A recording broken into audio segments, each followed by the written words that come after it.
यजुर्वेद अध्याय नंबर 1 के मंत्र नंबर 15 में लिखा है, अग्ने तनुरसी, परमात्मा, हे परमात्मा आप सशरीर हो, उस परमात्मा का शरीर है। यजुर्वेद अध्याय नंबर 5 के श्लोक नंबर 1 में लिखा है कि 2 बार गवाही दी है, अग्ने तनुरसी विष्णुवे तवा सोमस्य तनुरसी। अग्नि माने उस तेजो में शरीर युक्त, तेजो में अर्थात प्रकाश में है परमात्मा का शरीर है, और उस परमात्मा, उस अमर पुरुष का सबके पालन पोषण के लिए भी शरीर है। तो ये तो उसको पता था कि परमात्मा साकार है, वेद तो कह रहे थे साकार है, और उसको पता था कि साकार है तो दर्शन भी देगा, लेकिन उसने जो साधना उसने की कुछ भी उपलब्धि ना हुई। तो उसने कहा, ब्रह्मा ने कहा गायत्री से कि तू मेरी झूठी गवाही दे देना कि परमात्मा आकर के मेरे सामने ब्रह्मा को दर्शन देकर गया है। गायत्री बोली ठीक है। अब गायत्री ने सोचा कि मैं इसकी गवाही दे दूंगी और यूं फिर कभी बता देगा कि हमने झूठ बोली थी तो माता मुझे श्राप देगी। तो उसने अपने ब्लैकमेल करने के लिए क्या कहा कि तू मेरे साथ विलास कर, तब मैं तेरी गवाही दूं। तो ब्रह्मा ने और चारा ना देखा वापस आने का, उसने जैसा उसने कहा था ऐसा किया। फिर गायत्री ने कहा कि मैं अपनी शब्द शक्ति से एक और लड़की उत्पन्न करती हूं और उसको भी गवाह बना लेते हैं ताकि माता को पूर्ण विश्वास हो जाए। तो गायत्री ने अपनी शब्द शक्ति से एक लड़की उत्पन्न की, युवती जवान, तो उससे उसका नाम पहुपवती रखा। उससे भी दोनों ने मिलकर कहा कि आप ब्रह्मा की गवाही दे देना कि इसको परमात्मा के दर्शन हो गए। अब वही काल प्रेरणा उसके अंदर आई। उसने कहा कि मैं ऐसे झूठी गवाही ना दूं, माता मुझे श्राप दे देगी। फिर उसने भी यही शर्त रखी, ब्रह्मा ने वो भी दुष्कर्म किया। अब एक झूठ को छुपाने के लिए और उस काल इस कितने कर्म बिगड़वा दिए, कितने प्राणियां की। अब तीनों जने माता के पास आ गए। दुर्गा ने पूछा, ब्रह्मा क्या तेरे को तेरे पिता के दर्शन हो गए? ब्रह्मा ने कहा हाँ मुझे पिता के दर्शन हो गए। तो गायत्री बोली कोई गवाह बता, कोई प्रूफ दे। तो उसने कहा ये दोनों मेरी गवाह हैं, ये गायत्री के द्वारा उत्पन्न है, ये पौपवती। तो दुर्गा ने पूछा कि हाँ वे बोलो तुम, क्या ब्रह्मा सही कह रहा कि इसको पिता के दर्शन हुए, भगवान मिला? उन दोनों ने कहा कि हाँ हमारे सामने इसको परमात्मा साकार रूप में मिला, दर्शन देकर साक्षात और गया।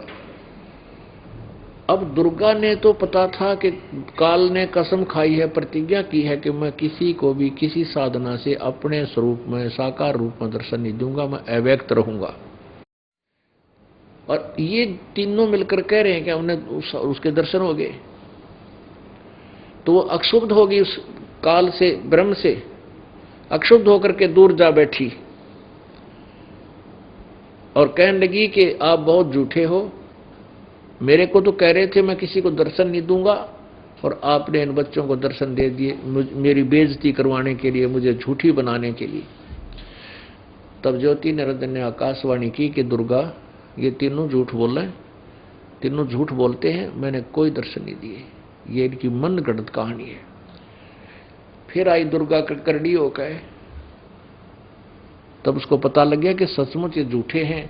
तो आकर के कहने लगी कि तुम तीनों झूठ बोलते हो, मेरे को आकाशवाणी हुई है परमात्मा की और उसने कहा कि मैंने इनको कोई दर्शन नहीं दिए हैं, ये झूठे हैं। फिर हंसने लग गए वे, हा हा हा। तो ब्रह्मा कहने लगा माता मैं तेरे को सामने प्रतिज्ञा करके गया था कि पिता के दर्शन नहीं होंगे तो मैं शकल नहीं दिखाऊंगा। ये मुझे लेने के लिए गई तो मैंने इनको शर्त रखी कि मेरी झूठी गवाही दो, तो मैं चलो ना माँ के सामने कैसे अब खड़ा हूं, मुझे शर्म लगे। सारी कहानी बता दी इसने कि हमने ऐसे ऐसे, इन्होंने मेरे से ये शर्त रखी, मैंने वो दुष्कर्म भी किया। तब उसने गुस्से में आकर श्राप दे दिया ब्रह्मा के तेरी पूजा जग में नहीं होगी और तेरे अनुयायी जो इन वेदों के पढ़ नहीं होंगे, तेरे जैसे पाखंडी और झूठे होंगे, उनको ज्ञान कति नहीं होगा, दुनिया को भ्रमित किया करेंगे। और दुनिया उनको महर्षि और पंडित कहा करेंगे, ब्राह्मण कहा करेंगे। इस बात को सुनकर ब्रह्मा अचेत हो गया, बेहोश होकर पड़ गया। क्या तो बहुत बूंदी बनी। बहुत देर के बाद सचेत हुआ। गायत्री को श्राप दे दिया कि तू कलयुग में गाय होगी और तेरे कई कई सांडपति होंगे। पौपति को श्राप दे दिया कि तू एक गंदे स्थान पर उत्पन्न होने वाली जड़ी होगी, और तीनों को श्राप दे दिया। जब वो तीनों को श्राप दे चुकी और वहां से एक साइड में गई तो आकाशवाणी हुई काल की कि दुर्गा, तने इनको श्राप नहीं देना था। तू कौन होती है मेरे कानून में भंग करने वाली? अब मैं तुझे श्राप देता हूं कि द्वापर युग में तू द्रौपदी, तेरा द्रौपदी अवतार होगा और तेरे 5 पति होंगे। मैं तुझे श्राप देता हूं। अब दुर्गा ने कहा कि ज्योति निरंजन, अब मैं तेरे वश होगी। अपने पैर पे आपको आड़ा मार लिया मैंने, अपने पिता को छोड़कर मैं तेरे साथ आ गई। अब तू जितना नाच नचाना चाहता है नचा ले मेरे को। बच्चा ने गलती की, मैंने इनको थोड़ा दंड भी दे दिया तो के बुरा कर दिया, आज तूने मुझे दंड दे दिया। तो काल ने कहा कि तू मेरे कार्य में कोई भंग नहीं कर सकती, कोई बाधा नहीं डाल सकती। अब जो जैसा मेरा एक नियम है, जो किसी को दुख देगा तो उसको मैं सजा मैं भी दूंगा, क्योंकि मैंने भी उस परम पिता को हिसाब देना है। ये ज्योति निरंजन ने कहा। उसके बाद दुर्गा विष्णु के पास आई और विष्णु से कहा, बेटा तू भी ट्राई कर ले अपने पिता को पाने की, कहीं तो फिर बीच में समाधि लाला बैठो। अब विष्णु जी वहां से चले अपने पिता को ढूंढने के लिए, शेष नाग के लोक में पहुंच गए।